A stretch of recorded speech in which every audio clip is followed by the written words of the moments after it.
오늘 같이 은혜 받을 말씀은 베드로 후서 1장 1절에서 11절 말씀을 교독하겠습니다. 예수 그리스도의 종이며 사도인 시몬 베드로는 우리 하나님과 구주 예수 그리스도의 의를 힘입어 동일하게 보배로운 믿음을 우리와 함께 받은 자들에게 편지하노니, 하나님과 우리 주 예수를 알므로 은혜와 평강이 너희에게 더욱 많을지어다. 그의 신기한 능력으로 생명과 경건에 속한 모든 것을 우리에게 주셨으니 이는 자기의 영광과 도구로서 우리를 부르신 이를 알므로 말미암음이라.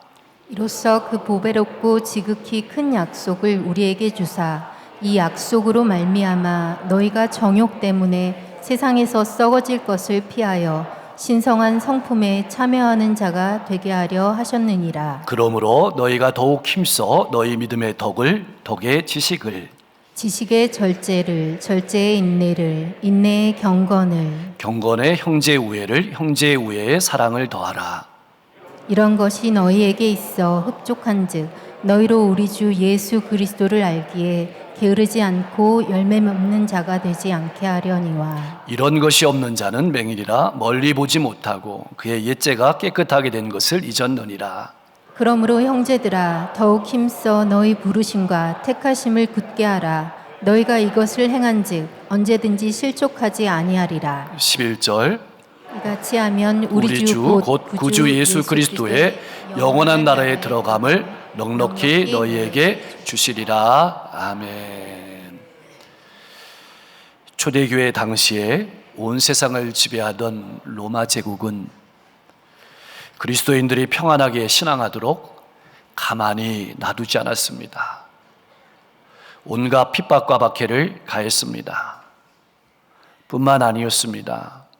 교회 안으로 들어온 세속의 문화도 그리고 이단의 사상들도 성도들을 끊임없이 유혹하고 위협했습니다. 그런 환경 가운데 하나님의 백성들이 올바르게 신앙을 지켜나가는 것이 결코 쉽지 않았습니다. 이에 베드로 사도는 내가 세상을 떠나면 이 양떼는 어떻게 될까? 이 양떼들이 어떻게 해야 죄악에 빠지지 않고 세속에 물들지 않고 그리스도인으로 건강한 삶을 살아갈 수 있을까? 앞으로 하나님의 백성들이 험한 세상에서 어떻게 믿음을 지키고 살아갈 수 있을까? 염려가 되고 걱정이 되었습니다. 그래서 기도하면서 뜨거운 사랑의 마음으로 기록한 것이 오늘 본문의 말씀입니다. 나는 부모로서, 믿음의 선배로서 어떤 마음을 가지고 자녀들과 후배들을 바라보면서 기도하고 있습니까? 나는 어떠한 신앙의 삶을 살아야 할까요? 오늘 우리가 살아가는 이 시대에는 눈에 보이는 박해는 없지만 이단이 득세하고 세속의 물결이 넘실대는 시대의 한가운데 우리가 살아가고 있습니다. 하나님의 백성으로 어떻게 구별된 삶을 살아가야 할까요? 주님께서 다시 오실 날을 바라보면서 우리는 어떻게 하루하루의 삶을 견뎌내며 살아가야 할까요? 어떻게 복음에 합당한 삶을 살아가야 할까요? 여러분은 그리스도인으로서 어떤 신앙의 삶을 살고 싶습니까? 자녀들에게 어떤 신앙의 유산을 물려주고 싶습니까? 하나님 앞에 어떤 신앙인으로 서고 싶습니까? 베드로는 주님의 고난을 함께 나누는 자로서 자신을 바라보았습니다. 그것이 자신의 인생의 정체성이었습니다. 주님의 고난을 함께 나누는 자. 나는 나 자신을 어떻게 바라보면서 신앙생활하고 있습니까? 1절 말씀에 보니까 우리 하나님과 구주 예수 그리스도의 의를 힘입어 동일하게 보배로운 믿음을 우리와 함께 받은 이라는 표현을 보면 당시의 신앙의 2세대들은 염려가 많았던 것 같습니다. 자신들은 믿음의 선배들에 비해서 너무나도 신앙이 부족하고 연약하다고 느꼈습니다. 근데 이 표현은 믿음은 사도들의 믿음이나 지금 이 시대의 믿음이나 동일하고 보배로운 것이다. 그렇게 말하고 있습니다. 왜냐하면 그 믿음은 하나님께서 주신 선물이기 때문입니다. 하나님께 받은 선물이기 때문에 귀하다는 것입니다. 근데 이 1절 말씀의 더 깊은 의미는 이것입니다. 하나님께서 믿음의 선배들을 그렇게 위대한 믿음의 거장으로 세워나간 것처럼 너희들도 그렇게 믿음으로 세워나갈 것이니 너희는 걱정하지 마라, 염려하지 마라 라는 격려의 말씀이 1절의 말씀입니다. 그리고 우리가 믿음의 삶을 살아갈 때 그때그때마다 감당할 수 있는 은혜와 감당할 수 있는 평안을 주신다는 말씀입니다. 그럼 언제 우리는 하나님이 주시는 은혜와 평강을 누리게 되는 것일까요? 하나님이 어떤 분이신지, 우리가 믿는 예수님이 어떤 분이신지 알게 되므로 하나님이 우리에게 부어주시는 은혜와 평강을 누리게 되는 것입니다. 사랑하는 성도 여러분, 어떻게 하면 내 속에 있는 시기, 내 속에 있는 불안, 내 속에 있는 비교, 내 속에 있는 두려움을 극복하고 하나님이 주신 은혜와 평강을 누리며 건강한 신앙인으로 살아갈 수 있을까요? 예수 그리스도가 누구인지, 어떤 분인지 알아야 합니다. 그래서 우리는 날마다 때마다 십자가 안으로 들어가야 합니다. 부활의 능력 속으로 들어가야 합니다. 주님을 날마다 더 온전하고 철저하게 알아가야 합니다. 사도 요한은 요한복음 17장 3절 말씀에서 이렇게 증언했습니다. 우리 같이 한번 읽어보겠습니다. 영생은 곧 유일하신 참 하나님과 그가 보내신 자 예수 그리스도를 아는 것이니이다. 자, 성도의 행복은 무엇일까요? 그것은 하나님이 누구신지, 우리가 믿는 믿음의 주인이신 예수님이 누구시고 어떤 분이신지 알아가는데 성도의 행복이 있습니다.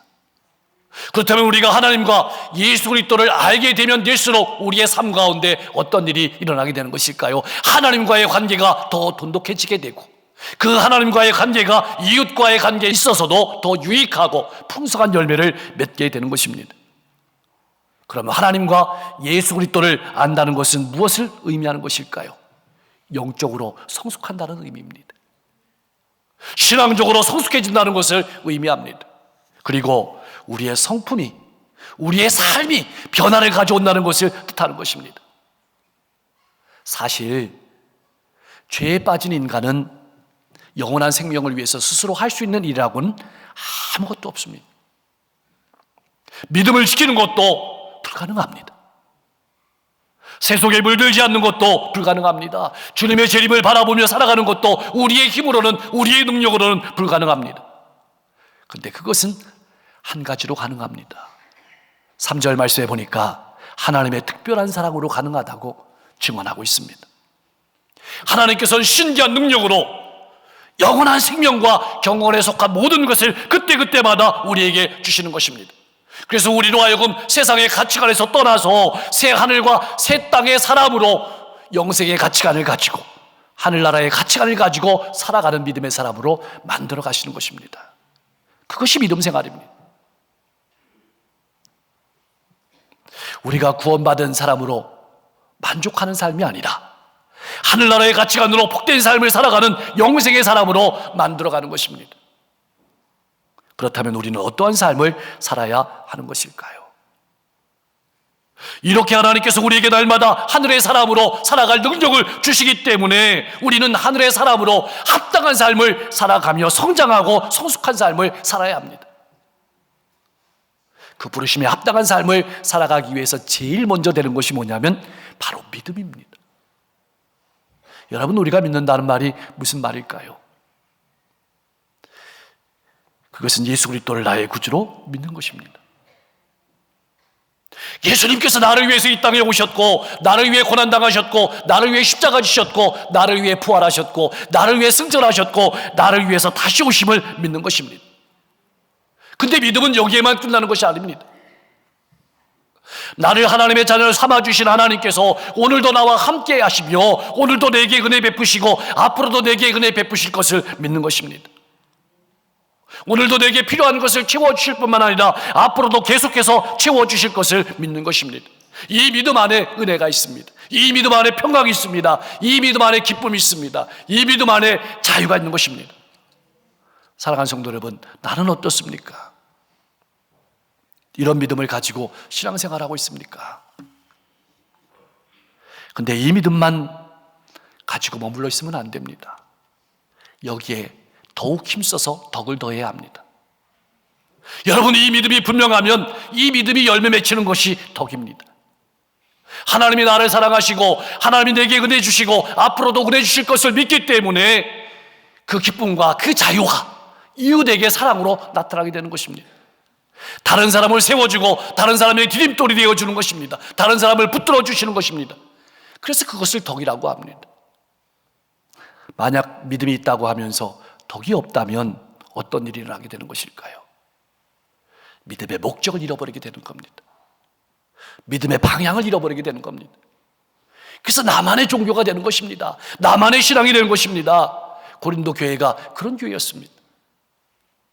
우리는 믿음이 좋다고 하는데 주변의 사람들에게 상처를 주면서 실족하게 하는 경우를 많이 봅니다.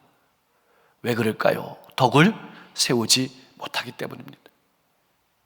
교회를 바로 세우기 위해서는 덕이 있어야 합니다. 잊지 마십시오. 하나님과 교회 앞에 나를 낮추는 것이 덕을 세우는 것입니다. 사랑하는 성도 여러분, 나는 믿음에다가 덕을 더함으로 신앙을 풍성하게 하고 있습니까? 덕을 더한다라는 말은 비용을 지불한다는 뜻입니다. 덕스러운 신앙의 삶을 살아가기 위해서는 비용을 지불해야 된다는 뜻입니다. 나는 어떤 비용을 지불하고 있습니까? 근데 여기에 지식을 더해야 합니다. 지식이란 무엇일까요? 아는 것이죠. 어떤 것을 알아야 될까요?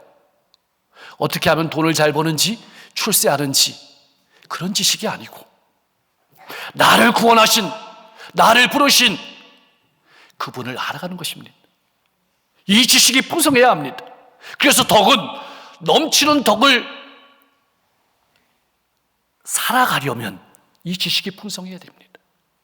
주님을 더 깊이 알아가면 알아갈수록 믿음이 든든해지고 덕이 풍성해지기 때문입니다. 우리를 택하시고 나를 부르신 분을 아는 지식이 날마다 풍성해져가는 여러분과 제가 될 수 있기를 소망합니다. 그래서 믿음이 든든하게 되고 덕이 풍성하게 되고 지식이 풍성하게 되는 겁니다. 근데 여기에 그치면 안 됩니다. 그 지식 위에는 한 가지 더 해야 됩니다. 그것이 절제입니다. 절제란 말은 제한한다는 뜻입니다. 내가 알고 있는 것을 제한한다는 뜻입니다. 내가 알고 있지만 나를 위해서 사용하지 않는다는 뜻입니다. 다시 말하면 다른 사람을 위해서 사용하는 것이 절제입니다. 우리는 옳기 때문에 말할 때가 많습니다. 옳기 때문도 말해야 됩니다. 그러나 성도는 옳기 때문에 말하는 사람이 아니고 사랑하기 때문에 말하는 사람입니다. 옳기 때문은 기준이 나에게 있습니다. 사랑하기 때문은 기준이 상대방에게 있습니다. 남의 이익을 구하는 것이 절제입니다. 우리가 신앙에 좋은 경험이 아무리 많다 할지라도 그것이 내 경험을 다른 사람에게 대입하면 안 됩니다. 함부로 적용하면 안 됩니다. 그래서 나를 제한하는 것, 그것이 절제입니다. 그렇게 교회와 이웃을 바라보며 절제하며 살아가는 삶의 열매가 뭐냐면 인내입니다. 근데 그 인내는 시간만 버티는 것이 아닙니다. 시간만 흘려버리는 것이 아닙니다. 인내는 고난을 전제로 합니다. 어떤 고난입니까? 말씀을 붙잡고 당하는 고난을 말합니다. 농부가 씨앗을 심고 그것을 가꾸고 그렇게 땀을 흘리는 것처럼 성도는 하나님의 말씀이라는 씨앗을 붙들고 그 시간을 이겨내는 겁니다. 고난을 견뎌내는 겁니다. 뜨거운 햇볕을 견뎌내야 되고 비바람도 견뎌내야 됩니다. 외로움도 견뎌내야 됩니다. 우리의 아픔은 이 절제를 한 번, 두 번 하다가 그만둔다는 것입니다. 그만두는 것으로 끝나는 것이 아니다가 그러다가 폭발합니다. 말씀에 붙들려 오래 머물면서 견디는 것이 인내입니다. 이렇게 믿음의 덕을 더하고 덕의 지식을 더하고 절제의 인내를 더할 때 우리의 성품이 경건한 성품이 되는 겁니다. 풍성한 열매가 맺혀지게 되는 것입니다. 그 인내의 마지막이 무엇일까요? 그렇게 한번 철저하고, 그렇게 한번 인내하고, 한 번 넘어가는 그 열매가 성공일까요? 세상의 복일까요? 바로 세속에 물들지 않는 경건입니다. 세상 사람들과 구별된 삶입니다. 절제와 인내의 열매가 경건이란 말입니다. 그러므로 경건은 세속에 물들지 않고 하나님의 말씀을 따라 하늘나라 시민의 가치관을 가지고 살아가는 것입니다. 예수 믿고 천국 가는 것만이 우리 인생의 전부가 아닙니다. 그랬다면 우리가 믿는 즉시 하나님께서 우리를 불러가시는 것이 가장 좋을 것입니다. 우리는 여전히 죄지며 살아가고 있지 않습니까? 그런데 우리를 이 땅에 남겨두신 목적은 그 부르심에 합당한 삶을 살아가게 하시려고 어떻게 믿음의 덕을 더하고 덕에 지식을 더하고 지식의 절제와 인내를 더하고 경건한 삶을 살아감으로 하나님이 어떤 분이신지 우리의 삶을 통해 보여주는 삶을 살아가라고, 나타내는 삶을 살아가라고 우리를 이 땅에 남겨두신 것입니다. 그리고 그러한 경건의 참된 열매가 형제 사랑입니다. 품어주고 기다려주고 세워주는 겁니다. 속회가, 선교회가 바로 이런 곳입니다. 믿음을 나누고 덕을 더하고 지식을 더하고 절제하고 인내하고 경건한 삶을 서로 나누고, 그래서 자라가는 겁니다.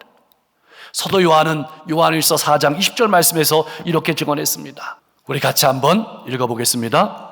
누구든지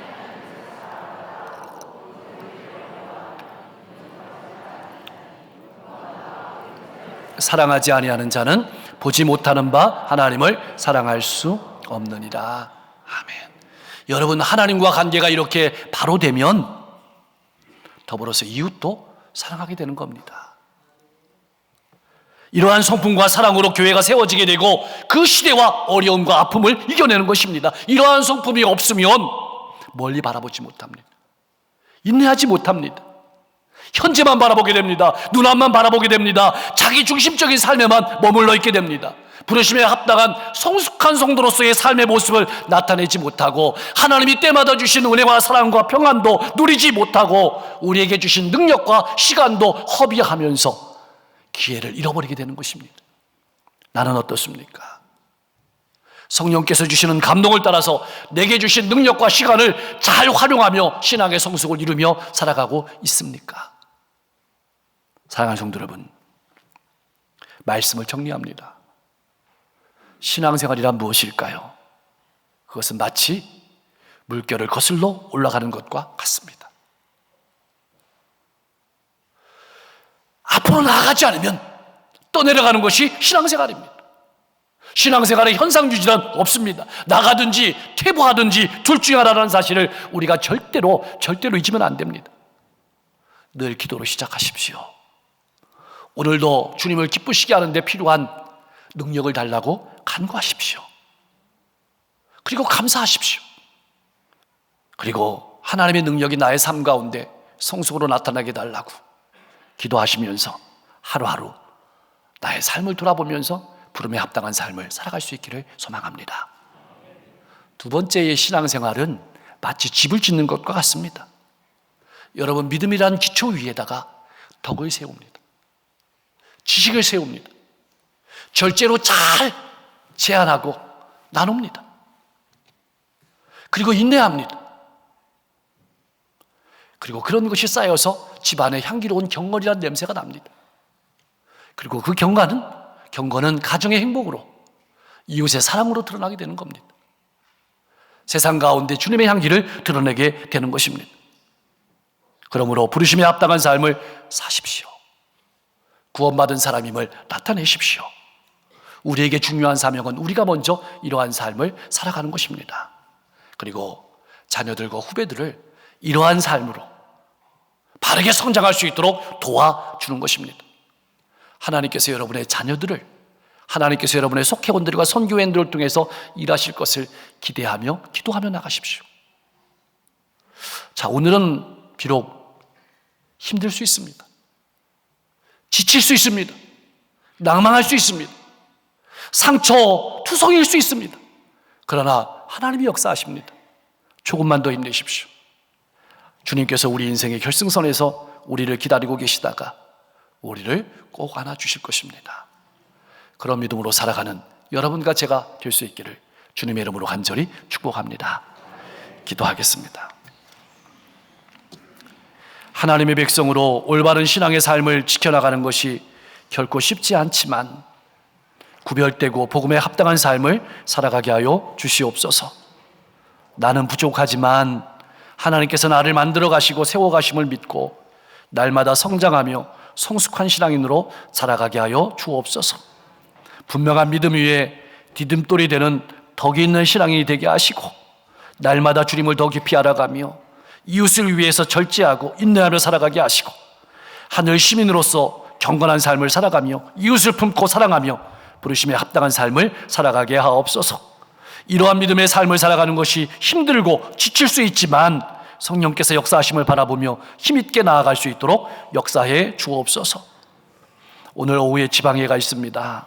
지난 1년을 돌아보며 하나님께 감사하고 새로운 1년을 잘 계획하는 시간 되게 하시고 아동부 봄성경학교 청년부 수련을 통해서 다음 세대 귀한 영혼들이 믿음으로 든든히 설 수 있도록 붙잡아 주시고 3.1 구국기도를 통해서 더욱더 뜨겁게 민족을 위해서 기도할 수 있도록 역사해 주시며 보험부흥성에 하나님 우리가 더욱더 기도하며 준비하며 은혜 받고 힘없게 하실 때 강사님 영육을 강건케 하시고 하나님 특별히 날씨와 환경 가운데 함께해 주옵소서. 어려운 시대를 살아가는 성도들의 가정을 행복하게 하시고 화목하게 하실 뿐만 아니라 직장과 사업장을 든든히 세워주시고 자녀들의 앞길과 아버지 진로의 문을 활짝 열어주실 때 새 학기 또 새로운 모든 학교 잘 적응할 수 있도록 역사해 주옵소서. 세계 곳곳에 어려움이 있습니다. 전쟁과 기근과 재해 하나님 오속기 평화가 정착되게 하시고 그 고통 가운데서 구원하여 주옵소서. 하나님의 마음을 가지고 한 영혼 한 영혼에게 나아가시는 선교사님들의 발걸음을 기억하시고 저들이 복음을 들고 나가는 곳마다 수많은 영혼들이 주님께 돌아올 수 있도록 역사해 주옵소서. 주님 앞에 육신의 질병을 가지고 나온 성도, 마음의 고통과 아픔을 가지고 나온 성도, 인생의 문제를 가지고 나온 성도들 하나님 이 시간 그들의 마음의 신방해 주옵소서. 침대에 신방해 주시고 인생의 신방해 주셔서 질병을 깨끗하게 치유하여 주시옵소서. 마음을 만져주시고 인생을 고쳐주시고 새롭게 하시고 힘있게 하여 주옵소서.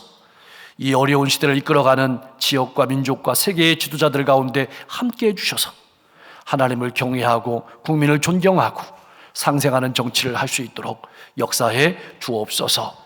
예수님의 이름으로 간절히 기도하옵나이다.